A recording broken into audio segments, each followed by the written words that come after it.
नमस्कार, स्वागत है आपका। आप देख रहे हैं इंडिया वॉइस और मैं हूं आपके साथ योगेश पांडे। साहिबगंज में 1000 करोड़ के अवैध खनन के जरिए की गई मनी लॉन्ड्रिंग मामले में ईडी की जांच की दिशा हर दिन आगे बढ़ती जा रही है और इस मामले में अब ईडी ने साहिबगंज के डीसी रामनिवास यादव को समन भेजकर पूछताछ के लिए एजेंसी के रांची दफ्तर में बुलाया है। जानकारी के मुताबिक 23 जनवरी को ईडी ने साहिबगंज डीसी को पूछताछ के लिए बुलाया है। क्या है पूरा मामला, इस रिपोर्ट को देखिए। बढ़ने लगा झारखंड में ईडी की जांच का दायरा।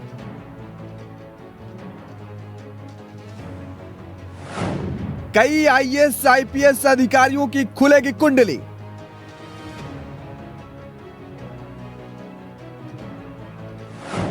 भ्रष्टाचार में संलिप्त भ्रष्टाचारियों का खुलेगा पिटारा।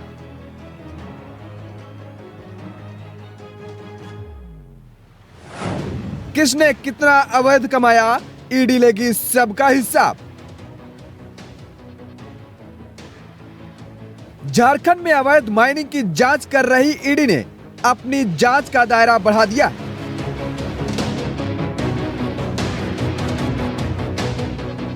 ईडी ने अब राज्य के आईएएस आईपीएस अधिकारियों पर शिकंजा कसने की तैयारी कर ली है।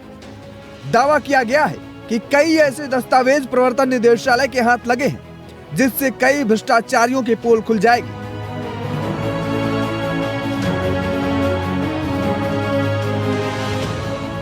ऐसे में कई आईएएस और आईपीएस अधिकारियों की मुश्किलें बढ़ने वाली हैं। इन पर खनन माफियाओं से साठ गांठ के आरोप लगे हैं। जानकारी के मुताबिक ईडी ने अब साहिबगंज डीसी रामनरेश यादव को समन भेजा है। साहिबगंज डीसी को ईडी ने 23 जनवरी को रांची कार्यालय बुलाया है। अवैध खनन में झारखंड के कई आईएएस आईपीएस अधिकारी संलिप्त। साहिबगंज जिले के उपायुक्त रामनिवास यादव को ईडी ने समन जारी किया। साहिबगंज डीसी को ईडी ने 23 जनवरी को पूछताछ के लिए बुलाया। दरअसल ईडी राज्य में 1000 करोड़ के अवैध खनन मामले को लेकर जांच कर रही है। इसके अलावा जानकारी मिली है कि मुख्यमंत्री के विधायक प्रतिनिधि पंकज मिश्रा और बच्चू यादव की मुश्किलें और बढ़ने वाली हैं। वहीं इस मामले पर राज्य की विपक्षी पार्टी बीजेपी ने एक बार फिर से राज्य सरकार और उनके अधिकारियों पर अवैध माइनिंग में संलिप्त होने की बात कही है। ईडी ने साहिबगंज डीसी को समन भेजकर उनको पूछताछ के लिए बुलाया। जो फेरी गंगा में पलट गई थी उसको लेकर जो रिपोर्ट दर्ज की गई थी, कटिहार के डीसी का रिपोर्ट कुछ और था और साहिबगंज के डीसी का कुछ और था, समय का अंतर था। उसको लेकर पूछताछ होगी और जो बचाने की कोशिश की जा रही है प्रशासनिक पदाधिकारियों के द्वारा भी दोषियों को, कहीं ना कहीं उन लोगों के खिलाफ अब शिकंजा कस रहा है। और आने वाले दिनों में आप देखेंगे कि कुछ प्रशासन के जो लोग मिली भगत से इस काम को अंजाम दे रहे थे और इलीगल माइनिंग जो चल रही थी उसमें बहुत सारे बड़े लोग भी लपेटे में आएंगे और बाकी लोग जो जेल में हैं उनसे भी कुछ राज खुलने के पश्चात जो पूछताछ हुई है उसके आधार भी कड़ी से कड़ी जोड़ने की कोशिश की जा रही है। हालांकि राज्य की सत्ताधारी दल बार बार ईडी की कार्रवाई पर ही सवाल खड़े करते नजर आ रहे हैं। सत्ताधारी दल के नेताओं का आरोप है कि केंद्र सरकार और बीजेपी राज्य में हेमंत सरकार पर जानबूझकर कार्रवाई करवा रही है। महागठबंधन सरकार के विकासशील चेहरे को बदनाम करने का हर हथकंडा अपना रही है, लेकिन चूंकि ईडी के पास कोई साक्ष्य अभी तक प्राप्त नहीं हो पाया है तो स्वाभाविक तौर पे इससे केंद्र की सरकार भी विचलित है और जब केंद्र की सरकार विचलित है तो फिर से उसका ईडी के ऊपर दबाव है कि आप इन प्रकार पदाधिकारियों के द्वारा विपक्ष के नेताओं के जो चेहरे हैं, जो विकासशील चेहरे हैं, उन चेहरे को आप बदनाम करके करने का प्रयास करो। तो ईडी लाख प्रयास कर ले, सरकार का अपना काम है और सरकार इस राज्य को विकास की दिशा में ले जाने के लिए पूरी तरह प्रयत्नशील है और हम उस दिशा में काम कर रहे हैं। ईडी अपना काम कर रही है, ईडी को जो काम करना है वो काम करेगी। हालांकि सूत्रों से मिली जानकारी के मुताबिक ईडी को कुछ महत्वपूर्ण दस्तावेज हाथ लगे हैं।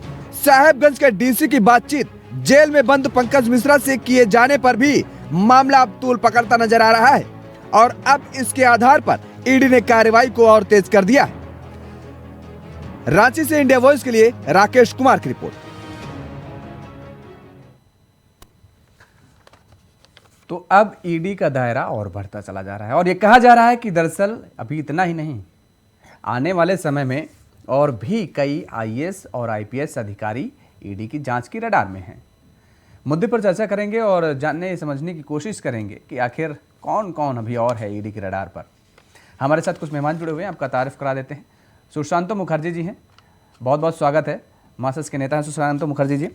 और अनंत अमित जी हैं, भारतीय जनता पार्टी के नेता अनंत अमित जी, आपका भी बहुत बहुत स्वागत है। सुशांतो जी, जो काम झारखंड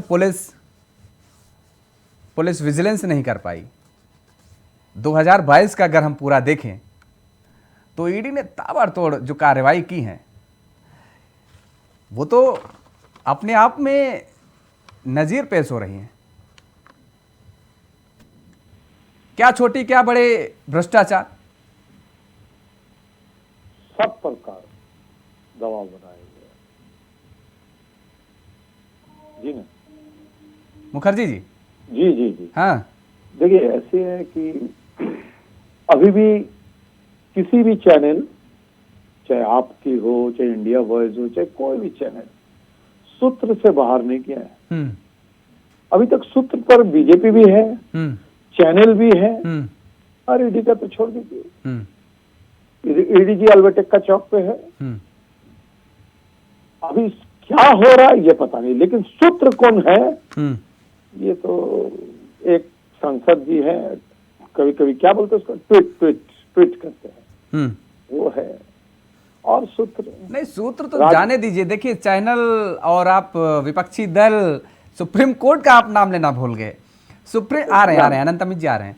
सुप्रीम कोर्ट ने भी देखिए कि जब ये पूरी कार्रवाई हुई, कहा गया कि भाई ईडी की शक्तियां इतनी कैसे हैं, इन शक्तियों का दुरुपयोग किया जा रहा है और उन शक्तियों को बरकरार रखने के लिए सुप्रीम कोर्ट अगर कह रही है कि भाई जांच, तलाशी, गिरफ्तारी ये ईडी का अधिकार है, इन शक्तियों को कायम रखा जाए, बताने की जरूरत नहीं है कि किस वजह से छापेमारी की जा रही है। तो मतलब तो साफ है, कहीं ना कहीं अदालत पे तो आपका विश्वास है। जी निश्चित विश्वास है। हाँ। और वही सुप्रीम कोर्ट केस को किस तरह से, जो ईडी के मामला को किस तरह से ध्वस्त करते हैं, न्यायालय में हम लोग देखते हैं। लेकिन न्यायालय के पास पहुंचाना केस बहुत बड़ी भारी बात नहीं है, पहुंचा सकते हैं हम। यहां से बैठ के हम दूसरे स्टेट के ऊपर भी हम कर सकते हैं। लेकिन पहले ही सब कह देते हैं कि भाई ऐसा होगा वैसा होगा, ये सूत्र वो सूत्र। अरे न्यायालय में जाने दीजिए, अभी तो ध्वस्त होते ही है। ये तो सिर्फ राजनीतिक षड्यंत्र। नहीं, न्यायालय में जाने दीजिए नहीं, न्यायालय में हम वो मामला बता रहे हैं जो आप ईडी की कार्रवाई पर जो सवाल खड़े कर रहे हैं। न्यायालय में जाते साथ ध्वस्त हो जाते हैं। हाँ। ईडी का कार्रवाई में हाँ। जो जांच देते हैं उसको खत्म कर देते हैं। माननीय मुख्यमंत्री जी का भी रहे थे, लेकिन बोलते रहते हैं। अब तो लगता है और एक तोता है ये ईडी, बोलने दीजिए। हम लोग चाहते हैं कि बोले। ठीक, अनंत अमित जी। झारखंड की जनता जान रही है 24 में जवाब केंद्र और राज्य को एक साथ देंगे। ठीक, बोलिए अनंत अमित जी। देखिए योगेश जी, जिस तरीके से साहेबगंज के डीसी को ईडी ने नोटिस किया है, बार बार भारतीय जनता पार्टी के हमारे विरोधी दल के नेता माननीय बाबूलाल मरांडी जी ये कहते रहे कि ये गैंग ऑफ साहेबगंज जो है, ये जब तक पंकज मिश्रा और वहां के वर्तमान डीसी साहब को बुला के ईडी पूछताछ नहीं करेगी, तब तक ये पूरे 1000 करोड़ के घोटाले का पर्दाफाश नहीं हो सकता।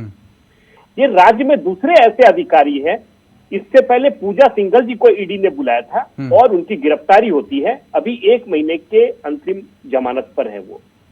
और ये बार बार हमारी पार्टी सड़क से लेकर सदन तक में झारखंड में घूम के हम कहते रहे और माननीय मुख्यमंत्री जी से पत्राचार के माध्यम से विरोधी दल के नेता माननीय बाबूलाल मरांडी जी पत्र लिख के कहते रहे कि माननीय मुख्यमंत्री जी, आप साहेबगंज के डीसी पे कार्रवाई कीजिए, नहीं तो आपकी बहुत फजीहत होगी।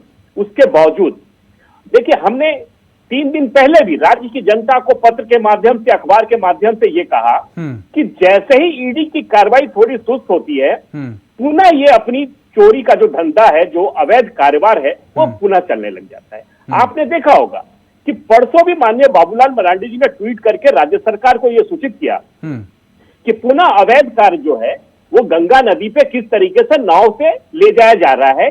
और जब हमने ये जानने का कोशिश किया वहां के कार्यकर्ताओं से, अपने कार्यकर्ताओं से कि भाई ये क्या हो रहा है, तो वो ये कह रहे हैं कि चूंकि पंकज मिश्रा जी जेल में है और अब और भी बड़ी कार्रवाई होनी है, जांच जिस तरीके से चल रही है, हम लोग लगातार फंसते जा रहे हैं, तो कोर्ट कचहरी के खर्चे को निकालने के लिए इस तरह की कार्रवाई कर रहे हैं। और ये किसके सह पे किया जा रहा है?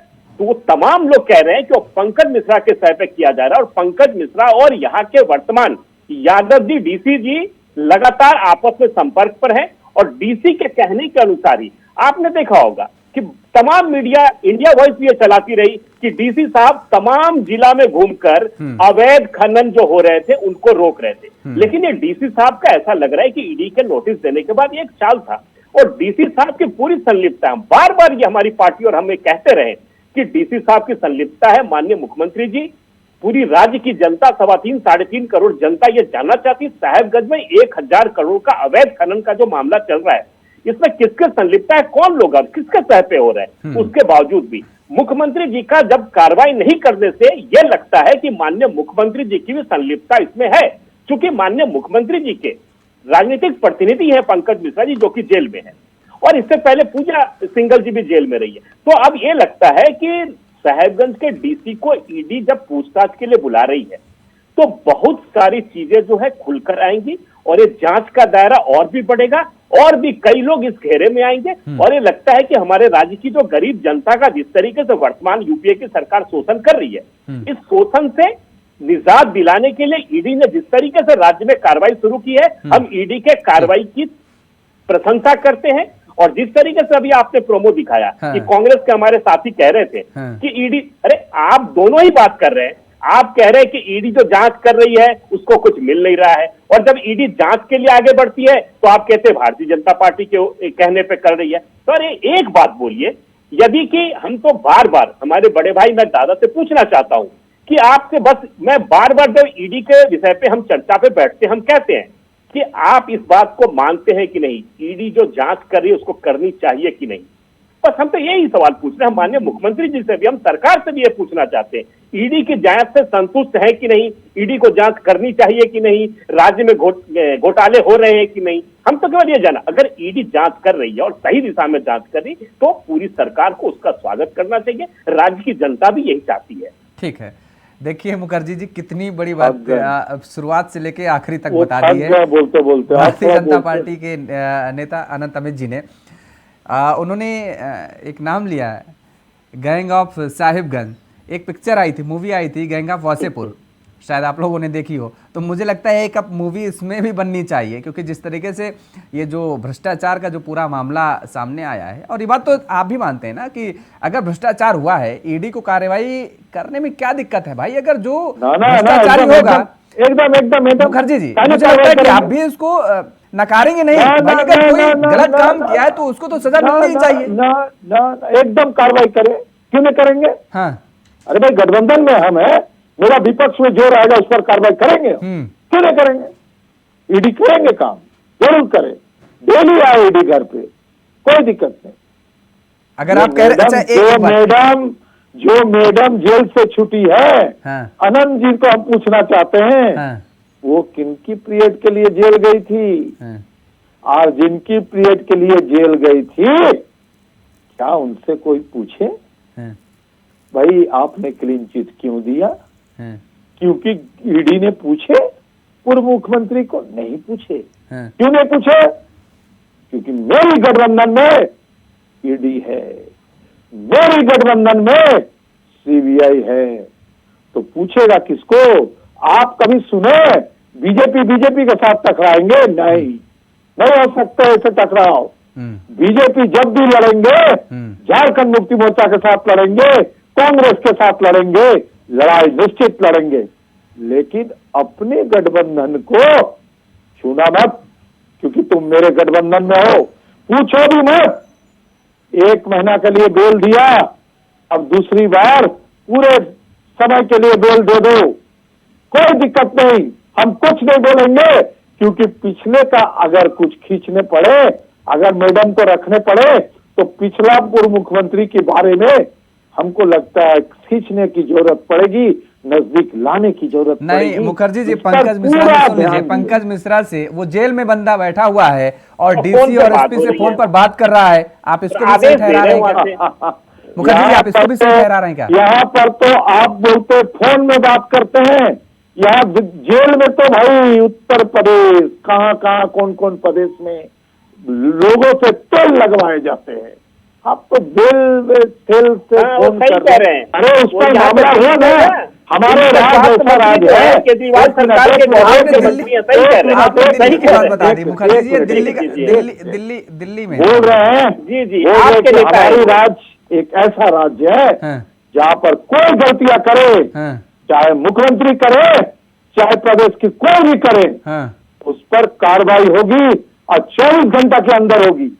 अच्छा एक लेकिन बात बताइए, 24 घंटे के अंदर लेकिन- डीसी के ऊपर इतना बड़ा आरोप लगा, डीसी लगातार पद पर अपने बरकरार बने रहा। हुए हैं। सुनिए एक सेकंड, और आपने अभी जब पिछले दिनों अभी हमने कांग्रेस के विधायकों पर चर्चा किया तो आपने कहा, कांग्रेस के प्रवक्ता जी ने भी कहा यही कि दरअसल आरोप लगा तो देखिए कितनी पारदर्शिता है कि हमने विधायक को तुरंत अपने निलंबित उससे कर दिया, हटा दिया, निलंबित कर दिया। और अधिकारी के लिए आप कह रहे हैं कि भाई ठीक है, अभी जांच सिद्ध नहीं, अभी दोषारोपण पर सिद्ध नहीं हुआ। किसको निलंबित करना है? डीसी साहब को। अगर डीसी साहब को बुलाया गया, आरोप जब तक नहीं सिद्ध हो, ये पॉलिटिकल नहीं है। तो आपने कांग्रेस के विधायकों, यही तो सवाल था मुखर्जी जी, यही सवाल था मेरा कि कांग्रेस, अभी आपके साथी बैठे हुए थे ना जब चर्चा हुई थी, आप भी बैठे हुए थे, तब यही कहा गया कि आरोप लगा तो निलंबित कर दिया गया। हमने निलंबित ठीक, ये कांग्रेस पार्टी है, आरोप लगा, निलंबित कर दिए गए। हाँ, लेकिन पंकज मिश्रा को निलंबित नहीं करेंगे। लेकिन सरकार है। आस्ते सुन डीसी साहब को नहीं हटाएंगे। लेकिन हाँ, किसानों के ऊपर गाड़ी चढ़ा देने वाले पुत्र से चाहे उन पिताजी भी कहते हाँ, हैं जी। मेरा पुत्र किया है तो मैं क्यों निलंबित करूं, मैं क्यों पॉलिटिकल इसमें, मैं क्यों मंत्री पद से छोड़ूं? नहीं छोड़ेंगे, मार दो किसानों की जान, ले लो। देखिए ये लेकिन नहीं ये छोड़ेंगे, दादा उसी तरह की दुनिया बात देख कर रहे हैं। लिए। हाँ, लेकिन कि चोर के दाढ़ी में बाहर आ तिनके गए। वाली बात है। हम्म, हम बार बार भारतीय जनता उत्तर पार्टी प्रदेश की बार बात बार ये करो कहती गुस्सा, रही, गुजरात ये की बात माननीय करो डीसी गुस्सा, साहब के रहते जहाँ हुए जहाँ बीजेपी है गुस्सा। गैंग और लेकिन साहेबगंज में, गैंग और साहेबगंज गठबंधन की बात है, तमाम वहाँ आ घोटालों जाओ। का सही रूप से जांच नहीं हो सकता है। हमारे कहने के बावजूद माननीय वर्तमान यूपीए की सरकार डीसी साहब को पनाह देती रही, डीसी साहब को और भी मजबूत करती रही, जिसके वजह से जैसा आप बता रहे, जैसे पूरी मीडिया बता रही है, पूरी राज्य की जनता ओ जानती भैया, है कि पंकज मिश्रा अरे जैसा कोर्ट दलाल में आदमी क्लीन चिट दे दे तो आप लोग आइए शासन तो। चला रहा है और किसके कहने पे चल रहा है? न्यायालय से वो क्लीन वहाँ चिट के दिलवाते डीसी के हैं। कहने पे, वहाँ के डीसी को कार्रवाई के लिए कौन कहता है? पंकज मिश्रा कहता है। किसके खिलाफ कहता है? जो सही काम कर रहा है, और जो गलत काम कर रहा है उसको पनाह देना। तो जब ईडी जांच कर रही है, जब ईडी को यह भी पता चल जाता है कि पंकज मिश्रा जेल के अंदर बैठकर भी, रिम्स में आकर भी तमाम लोगों से मिलना जुलना, बात करना और फोन पे बात करना, और किसको कौन सा आदेश दे रहा है, जब ईडी को इस बात की भी जानकारी मिलती है, ईडी जब वहां पे छापामारी करती है तो रिम्स के पेइंग वार्ड में वो मौज मस्ती के स्थिति में पाए जाते हैं। हाँ। और पता चलता है कि वो फोन पे किससे बात कर रहे हैं, तो उसमें यह भी पाया जाता है कि वहां के साहेबगंज के डीसी से भी बात करते हैं। उनको तो कहा जाता है कि साहेबगंज का राजा है पंकज मिश्रा, और किसका प्रतिनिधि है? प्रदेश के राजा का प्रतिनिधि है। अब तो हम तो बार बार ये कह रहे हैं कि प्रदेश के राज्य के मुखिया की संलिप्तता इससे जाहिर हो जाती है कि आप भी कह रहे थे नहीं अनंत अमित जी, राजा के मुख्यमंत्री, देखिए दोनों में जमीन आसमान का नहीं फर्क है। मैं बार बार कह रहा हूं, क्योंकि उनकी स्थिति जो है, कार्यप्रणाली जो है, राजतंत्र में राजा होता है, लोकतंत्र में मुख्यमंत्री होता है। लेकिन जिस तरीके से वहां के मुख्यमंत्री काम कर रहे हैं, वो लोकतंत्र के तहत काम नहीं कर रहे, वो राजतंत्र के तहत काम कर रहे हैं। और जब कोई मुख्यमंत्री राजा की तरह व्यवहार करता है और राजा की स्थिति हो जाती है तो उस राज्य का बेड़ा गर्क तय होता है। इसीलिए हम बार बार उनको राजा कह रहे हैं। अगर वो राजा नहीं होते तो निश्चित तौर पे हम तो बार बार कई बार हमने कहा है योगेश जी कि उस राज्य के चीफ सेक्रेटरी इतने ईमानदार है। आपको मैं एक कहानी बताता हूँ। यही वर्तमान चीफ सेक्रेटरी सुखदेव सिंह साहब मधु कोड़ा जी का भी प्रिंसिपल सेक्रेटरी होते थे। जब उन पे आरोप लगा तो उन्होंने कार्यालय जाना बंद कर दिया। उन्होंने कहा कि जब तक मेरे खिलाफ जो कार्रवाई या जो भी PIL हुआ है मैं उससे बरी नहीं हो जाता हूं, मैं ऑफिस ज्वाइन नहीं करूंगा। वो आदमी आज उस प्रदेश का मुख्य सचिव है और वही मुख्य सचिव के अंडर में ये वर्तमान में यादव जी साहेबगंज के DC है जिन पे कई आरोप लगते हैं। और हमें ये लगता है कि निश्चित तौर पे वहां के मुख्य सचिव को ये अच्छा नहीं लगता होगा, लेकिन क्योंकि राजा जो चाहेंगे वही होगा। तो वही प्रदेश है, इसी प्रदेश का एक अधिकारियों है, एक प्रदेश है। बोलिए आप। देखिए आरोप निश्चित तौर पर DC साहब पर लग रहे हैं, लेकिन क्लीन चिट नहीं देना है उसको। जांच होगी उस पर। 33 करोड़ घर से निकलते हैं वही मैडम की जिसको 1 महीना का बेल मिले है, उसको क्लीन चिट रघुवर जी देते हैं। इनकी पार्टी की ये आदत है, जो गलत करे उसको क्लीन चिट दो और उसको बगल में बैठा लो। लेकिन DC साहब को कोई चिट नहीं देने की जरूरत है। ठीक है मुखर्जी जी, केवल मामला यही नहीं थमता है, अभी और भी कई अधिकारी रडार पर हैं ईडी के। जी हाँ, है रडार पर, गठबंधन में है तो रडार में रहेंगे। हाँ, मिड डे मील का भी मामला सामने आ रहा है, बच्चू यादव पंकज मिश्रा की भी मुश्किलें बढ़ रही है। ये बहुत सारे मामले आ रहे हैं, लेकिन अब देखने वाली बात ये होगी कि किस पर कार्रवाई होती है और कौन कौन से IAS और IPS अधिकारी अभी और ईडी की जांच के दायरे में आते हैं। बहुत बहुत शुक्रिया आप दोनों मेहमानों को हमारे साथ जुड़ने के लिए, अपना बहुमूल्य कीमती समय देने के लिए हमें।